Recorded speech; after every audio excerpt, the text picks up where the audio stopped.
Thank you, Bryson. I'm really glad to be here today. This has been a fantastic con.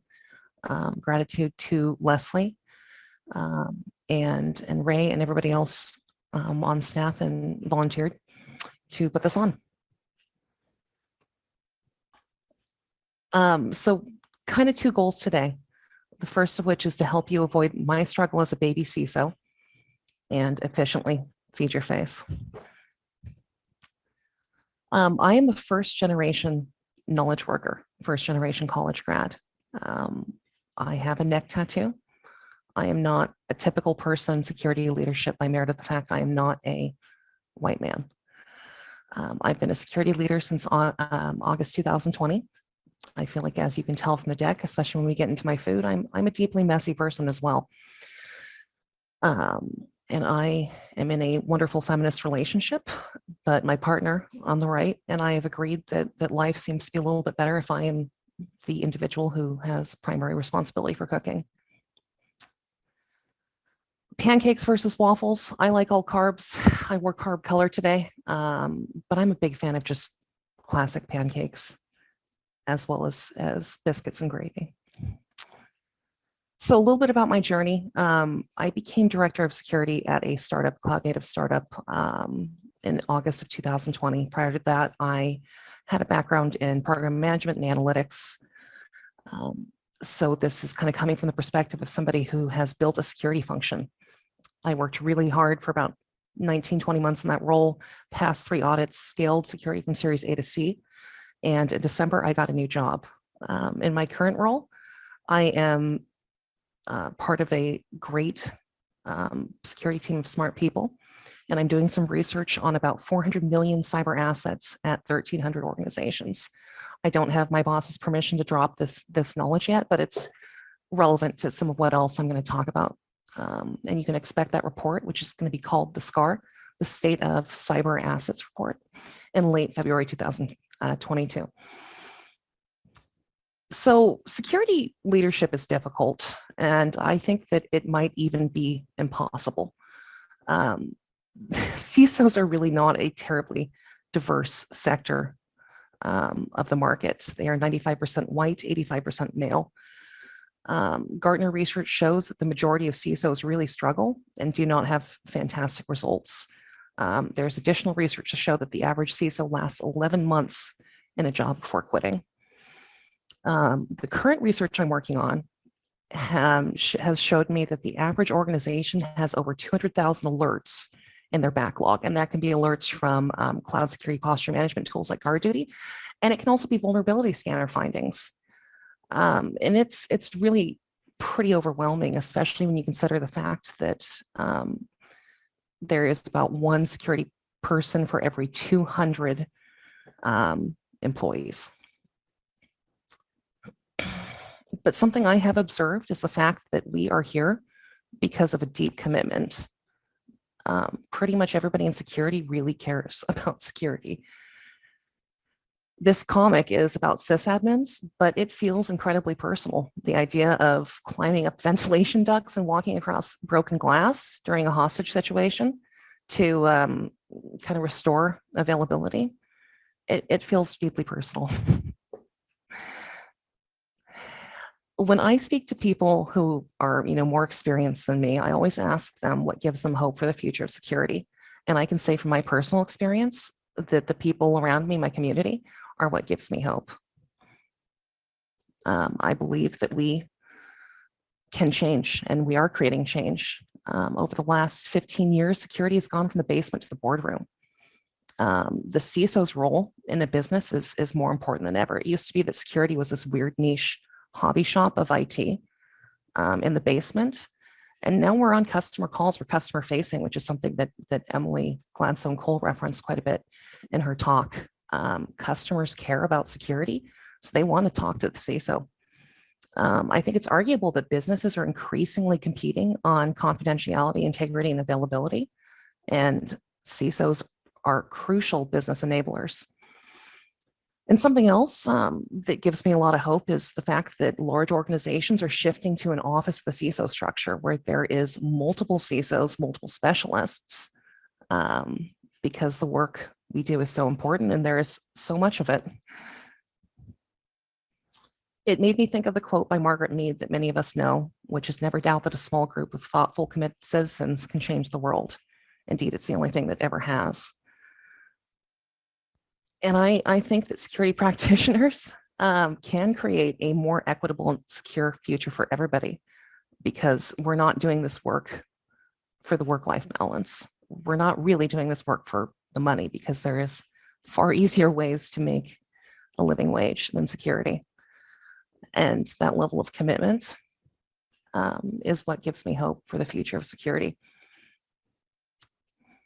And I think that being transparent with each other about what we experience as we progress in our careers into leadership roles is how we can discover kind of shared experience, and that others are struggling with the same thing, and we can use that to create change.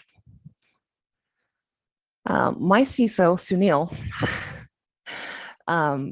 told me this morning that when I showed him a graphic, the kind of casserole discussing this graphic, to make a quadrant. So I did.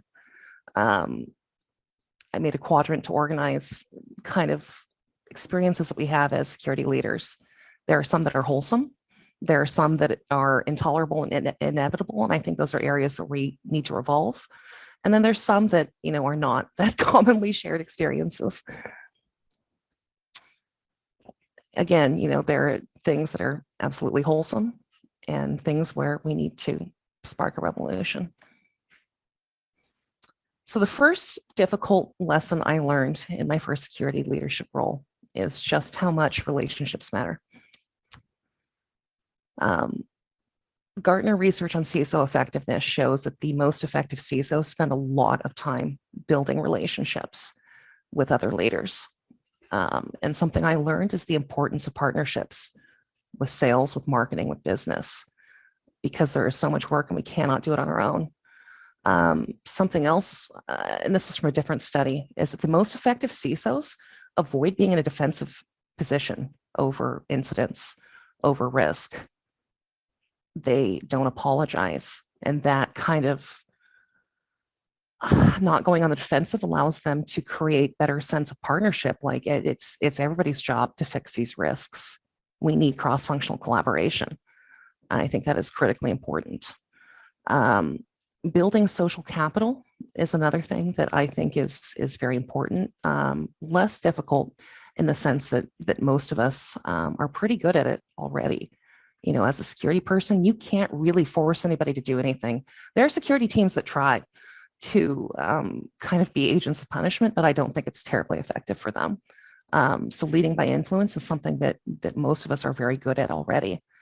And the last concept is something that really kind of surprised me, is that when you need something, my instinct is to march in there with a 45-page deck that I stayed up all night making, that has all these radar charts showing, like, making a clear case for here's why I need these 3 hires.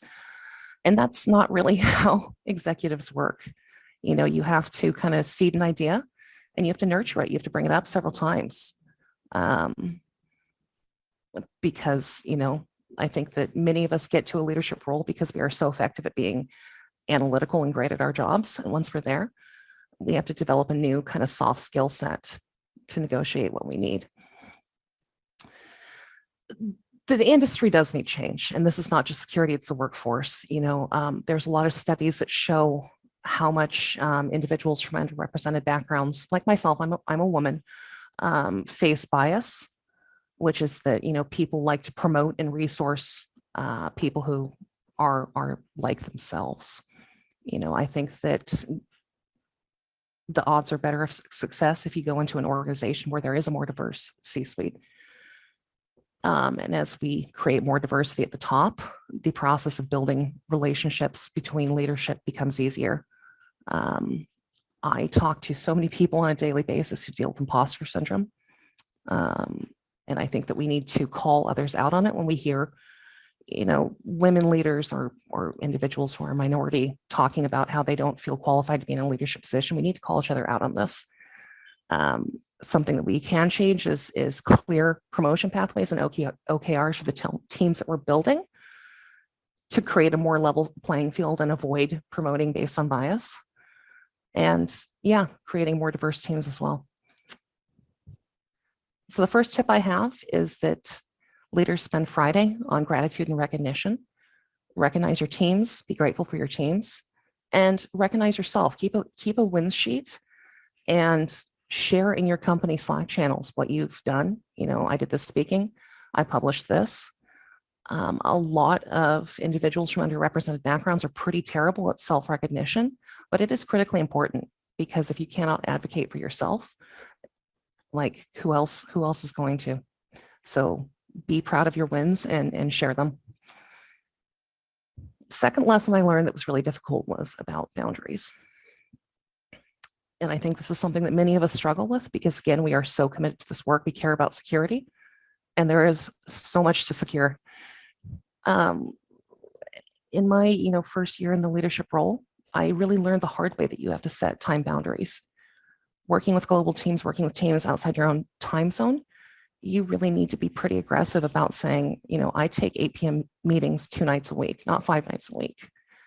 You have to set emotional boundaries. There are things that you need to fix, but you don't have permission to spend the money to fix it. And I think that you need to create a little bit of emotional space, because there are things that you cannot control. You need to set workload boundaries, which I'm going to speak to a little bit more later.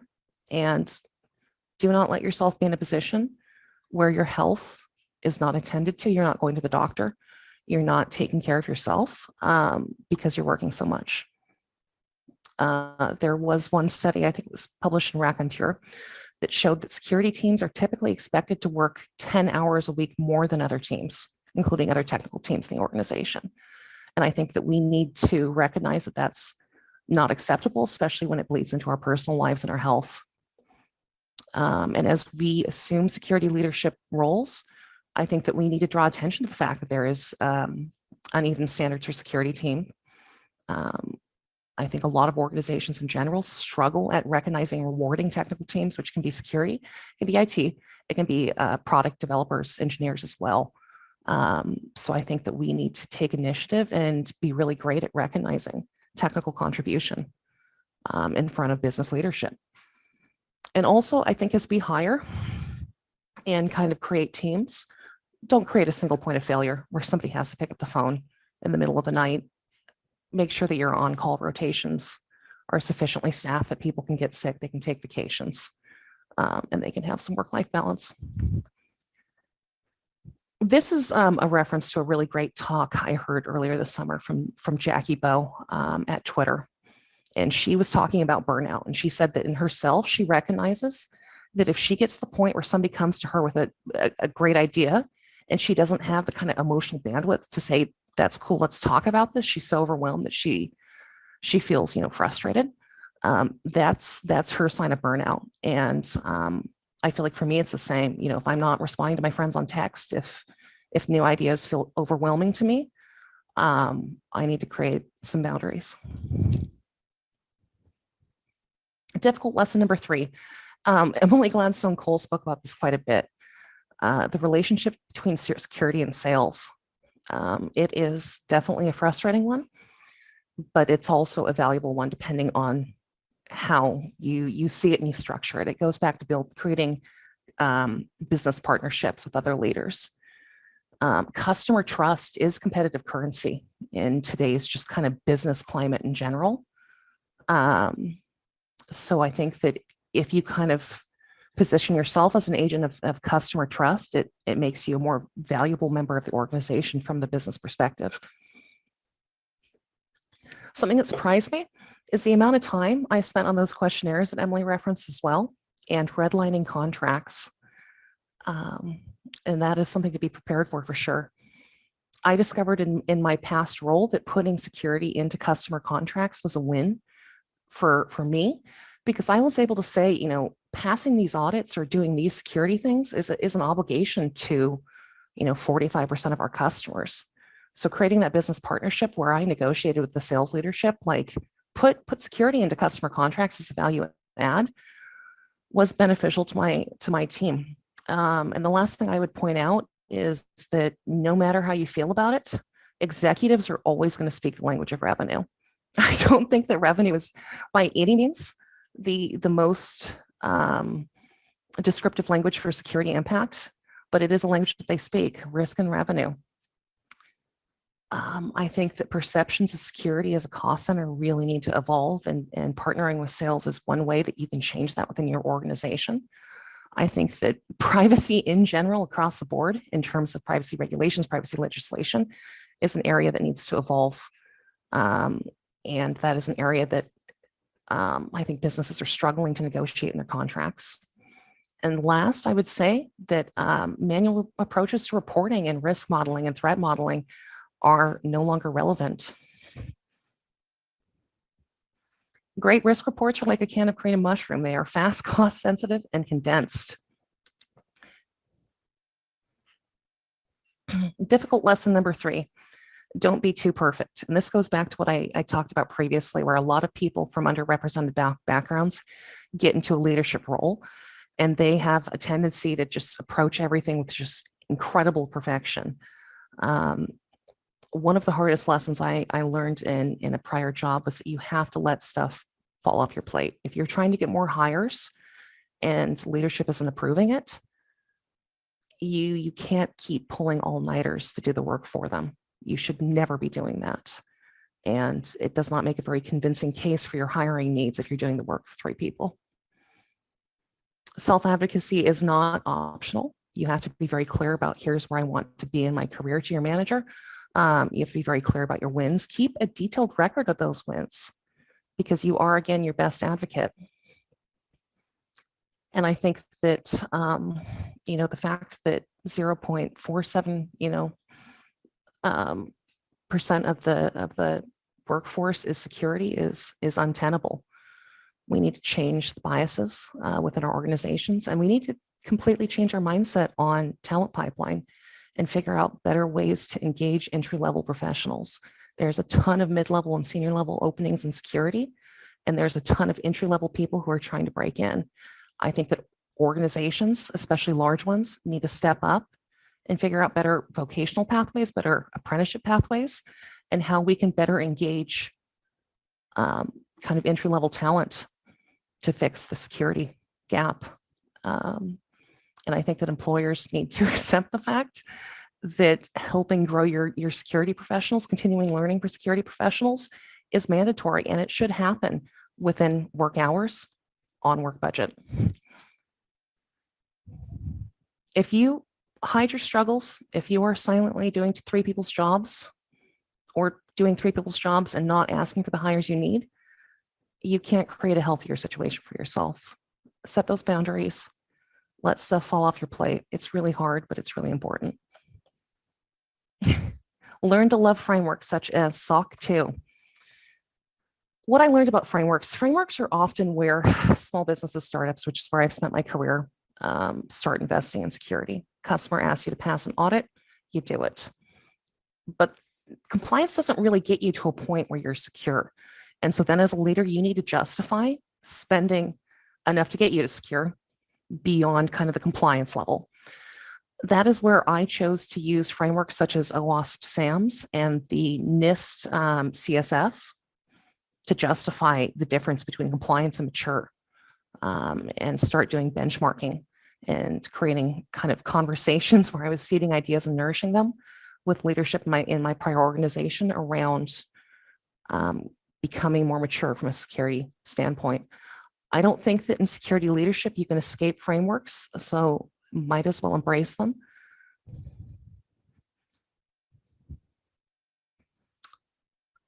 And I think that as security professionals, we also have kind of a responsibility to contribute to frameworks such as OWASP, SAMS, and similar, to get frameworks to a place where they meet our needs and they reflect actual mature security best practice. There is definitely a gap between frameworks such as PCI, possibly, PCI DSS, and maybe HIPAA, high-tech FedRAMP, I'm not sure, and what we should be doing, because actual development practice at cloud-native organizations such as the ones I work at is evolving so quickly.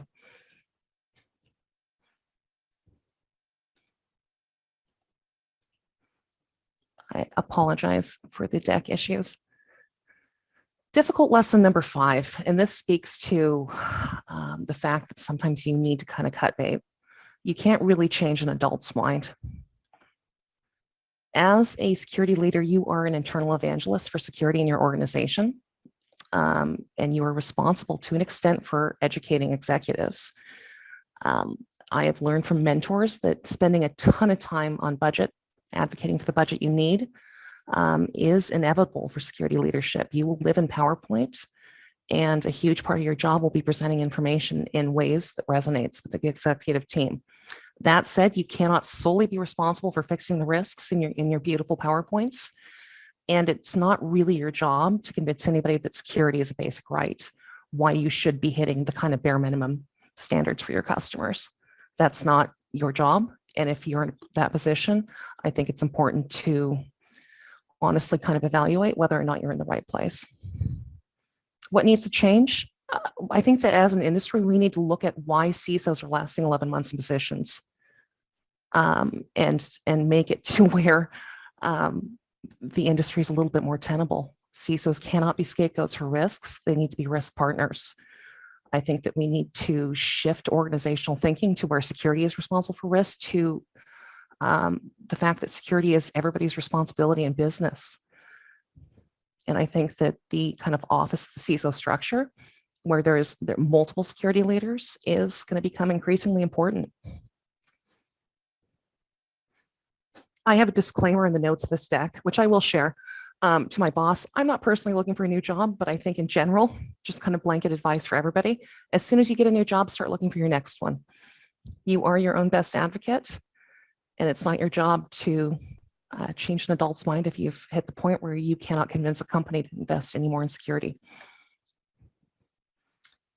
So I went through a job search in the last few months and landed at a company that I'm very happy with. However, I think it is incredibly important to be picky during a job search. This is a job seeker's market. You have more choice than ever. Here are some actual red flags that I encountered in my recent job search. I received an email from a company asking to interview me that said that they had data on several million children, which were their customers, and they were just considering creating a security program with one person who'd also be responsible for the privacy of these children's data. It was terrifying. It was another, this wasn't a specific thing that somebody said. I think it's more a reflection of the fact that job descriptions in security can be absolutely ridiculous, where they want to pay almost nothing and get somebody with, a CISP, a JD, and these incredible AppSec skills. Startups like to promise raises after a certain amount of time. I think that you should make the wage that you deserve to make from day one. And a final red flag, which is pretty common, is that security is not reporting into the C-suite. This is something you should run away with or run away from, especially if you're looking at security leadership roles. You need to have a direct path to advocate for your needs. You do not want to be reporting into an IT manager.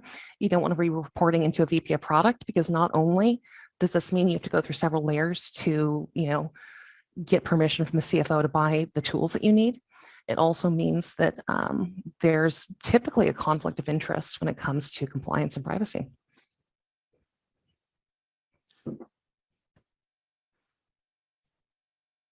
When I started my job search, I had this attitude of, I'll take any interview. It's good experience. And I don't think that advice stands in this market anymore. You're going to get a lot of interviews if you're job searching. Perhaps especially if you have the years of experience to be a security leader, you're going to get a lot of interest in your resume. And if a company is emailing you saying, let's set up an interview, we have data on several million children and no security, you do not need to say yes. You should run away. Before we kind of transition into the Crockpot part of this talk, I wanted to kind of offer a few reminders to everybody in the audience. You are a security leader. Leadership is not the same as management. You do not need a manager title, director title, a VP title, CISO title to be a leader. I think that people in security often fight really, really, really hard to break in. They have incredible initiative outside of work to do continuing learning. And we're often people who are kind of unafraid of doing unpopular things. So I think that people in security are often fantastic leaders within organizations, whether or not they have a leader title. Another reminder, you deserve healthy boundaries, recognition, and fair pay. You do not have to put up with a job that does not allow you to create good work-life balance. As somebody who speaks to a lot of underrepresented people in security, you're probably underrepresented or underestimating yourself. I hear so many signs of imposter syndrome on a daily basis. Be proud of who you are and what you've accomplished, and be confident in the fact that all of us are contributing to a more secure and equitable future where security is recognized as a basic human right. I just spilled my coffee. And data breaches are inevitable, or not inevitable, they're unlikely. So abrupt transition to crockpots. Hey, Bryson, any kind of questions or anything before I make the jump? There are some, but we're having an issue actually with your sound being desynced, so we're trying to work on that. So, I'm so sorry. oh no, it's not on. We don't think it's on your end. Okay. Crockpots are a severely underrated appliance. I live in a very small city apartment. I don't have a ton of kitchen appliances, but I do have a crockpot and I use it a lot. They are really pretty cheap. I think especially compared to Instant Pots and things like that. And they're great for small kitchens. The other thing I adore about crockpots is the fact they are so forgiving. A lot of times, depending on what you're cooking, if you cook something for 2 extra hours, you're fine. And that is fantastic, especially given the type of work that we do. Disclaimers before I start in on the kind of recipes and food. This is not classy cuisine. I'm not a chef. The recipes I'm going to share do have animal products. I have made very detailed notes, the slides, which I will share in Slack, about how to modify pretty much every recipe for gluten-free, dairy-free, vegan, vegetarian. And also the recipes are in this deck because I ran out of time. I did not put them in GitHub, but I will share this resource with everybody. Molly Ye is has a show on Food Network. And there was one time when she was discussing a casserole and made a joke about kind of like an x-axis of how delicious the casserole is and y being how much it looked like throw up. I apologize if I've like offended or bothered anybody here, but I feel like this is relevant to the food that I make in my crock pot that's low effort. A lot of it is extremely delicious and also has a huge resemblance to vom. Here is one that is ultimately delicious and resembles vom to a very great degree. Wild rice hot dish, which I believe is the state dish of Minnesota, since wild rice is the state grain of Minnesota. It involves cream of mushroom and wild rice. And again, I'll share these recipes. Ground beef, which could easily be substituted for Beyond Beef, and a few other ingredients.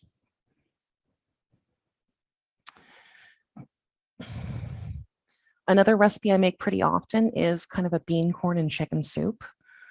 There's a lot of cans that go into this: cans of beans, corn, olives, tomatoes. But this is a recipe that you can definitely just kind of walk away from. You just dump everything in at one time, which I will often do if I have 10 minutes between Zoom calls and forget about it for hours. I may have underestimated the resemblance to vom of this dish when I was placing it on the Yay model. Cabbage soup is another one that I make a lot in winter. It's got beef and kind of veggies and some kidney beans as well. Tater tot hot dish is a very classic casserole, not often made in a crock pot, but I have mastered that. If my day is light and it has not completely gone off the rails yet, I will sometimes bake the tater tots a little bit before I put it on for kind of a crispier top of my dish. Not mandatory. You can just dump everything in the crock pot and walk away as well. And I have read on Reddit because I hang out on Reddit Minnesota and Google casseroles sometimes, or look up casseroles, that if you want to take a creme brulee torch and brown the top of your tater tots, that is one way you can kind of exceed the mean on your tater tot hot dish. The last one, this is not something I am personally willing to eat. My partner is from the Midwest. He loves it. He loves it on football game days. Rotel dip, 3 ingredients, Velveeta, highly polarizing processed cheese, ground beef, which could be substituted for Beyond Beef, and Rotel tomatoes. I will note this is the only recipe that I do not have dairy-free vegan substitutes for, because I think that it would require a fair amount of culinary skill in order to kind of use butternut squash or similar to make a fake Velveeta. But I'd be very interested in anybody who manages to do so. Kind of wrapping up, wanted to give credit to a few people. I have had some wonderful mentors. Dee Young, who is CISO over at UNC Healthcare, has been a great mentor to me over the last few years. Same with Brian Thornton, who is CEO of Net Reaction, a security firm, and one of my grad school professors. My organization's designer, Chum, created this template that I proceeded to desecrate with my terrible graphic design skills. My partner, Cam, is a very supportive human. He always eats my recipes, even when the kind of vom resemblance outweighs the deliciousness. And he got me breakfast this morning. And then I wanted to thank my new employer as well, who has been incredibly supportive, and supported me being here. And really kind of quick, wanted to highlight a few ways that I would love to collaborate with everybody here over the next few months. I will share slides in Slack. You can also email slides@jupiterone.com for a copy as well, if that is for whatever reason a better method.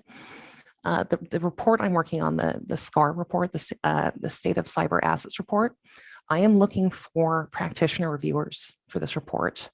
It is about 55 pages, including a lot of graphs. And I am giving the opportunity for people to kind of be listed as an editor on this report. And you can obviously kind of make that decision after you review it, whether you want to be credited as an editor or not. So please reach out to me if you might be willing to kind of look at the research of, again, it's almost 400 million cyber assets. And I would really love it if people tweeted pictures of food or crockpots to me as well. I'm at Jasmine Henry 10 on Twitter. Bryson, that was actually my last slide. I kind of felt the natural flow there. So first question. Fantastic. The slide axes for your measurement of meals, how did you come up with that? So again, it's a reference to a joke that the kind of Food Network star Molly Ye made in passing, where she was referencing the kind of wild rice hot dish as well. And she said, if there was a y-axis for resemblance to vomit and how x-axis for how delicious it was, this one would max it out. And I really concur. So my only contribution to this was visualizing it and abusing her framework. I thought that was a really clever use. On the Slack channel, we had somebody who recommended that they are colloquially known as slop. Okay. I really enjoy learning new kind of regional references to hot dishes and casseroles. So I appreciate that. Is there a link to the study that notes that security works 10 hours more per week than other teams? Yes, I can find that in, I'm not going to look it up right now, but I will certainly link it alongside the slides within about 10 minutes of finishing up here. Okay. Because I have referenced that myself, and I think it's important for us to draw recognition to this. You mentioned on the slides that one of the challenges, of course, is unreasonable OKRs. But isn't part of the challenge that OKRs are kind of like pushed down on us? And then at the same time, Indeed. that managers themselves don't get the training to put in place good OKRs? Right. Yeah, I mean, it's definitely a difficult situation. So I think that there's different things we can do. If you're looking at for a job and somebody's looking for a CISO who's going to personally do like audits and pen testing and stuff, like just don't take those jobs. Like don't reward people who have unreasonable expectations.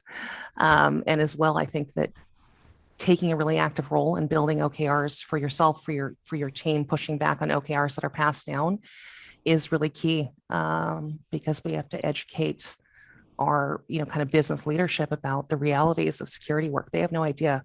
I think especially since the work that we do has evolved so quickly as we've moved to kind of cloud native infrastructures. Like 10 years ago, there wasn't a guard duty that was generating 6,000 alerts a day. And we need to be, I think, kind of at the helm of educating leaders about how much security has changed and what we need to do it successfully. Do you see a difference in the kinds of leadership challenges between a startup and a large enterprise? Yes, I do. I do that all the However, time. I'm like, yes, that's you. There's your answer.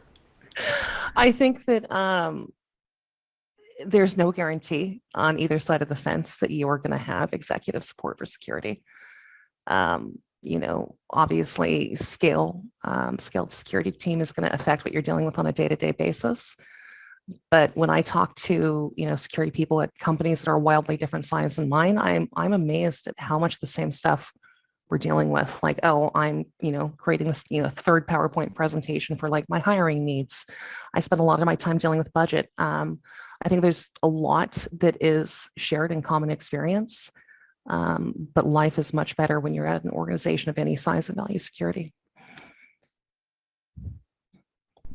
All right. Well, thank you very much for leading us both in the kitchen and the workplace here at PancakesCon. Thank you very much, Bryson.